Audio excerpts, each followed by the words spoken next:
Turning now to the massive fish kill on Biscayne Bay. We told you about the alarming numbers first on 10, but now we're learning the problem is even more widespread than the disaster from 2020. Local 10's Ian Margol joins us live from Miami with the troubling details. Ian. Louis, today the county is saying the good news is this appears to be easing off. They're getting fewer reports of seeing dead fish out here in the bay. The bad news is there is a lot of work that needs to be done in order for us to stop seeing these so frequently. We don't have time to waste on this because the bay is literally dying, and every year that it worsens, it's harder to pull back.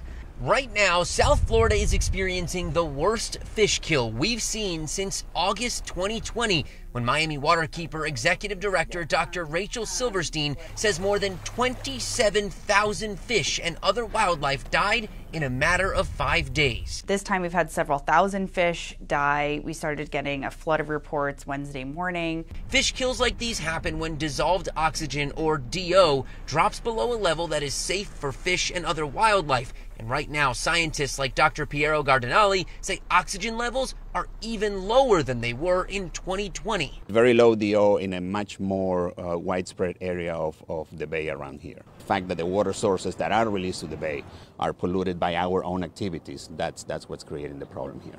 Since Wednesday, there have been dozens of reports of dead or struggling fish in the bay's North Basin, from Government Cut all the way up toward Haulover Inlet. Environmental groups are actively working on finding out what triggered this fish kill. But the #1 problem is pollution. It's septic tanks, it's stormwater runoff, it's sewage leaks, and it's fertilizer.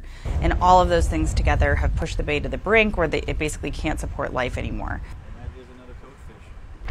So after the fish kill in 2020, there was also a big algae bloom. And the thought is that was partially because those fish were kind of just allowed to stay there in the bay for a long time. So this time around, the county actually has a group that is, their job is to just come in, take those fish out of the water. That is happening as we speak, and they're hoping that will prevent another big algae bloom.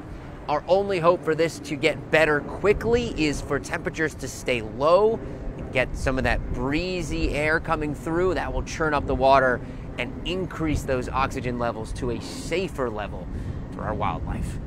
Live in Miami, I'm Ian Margol, Local 10 News.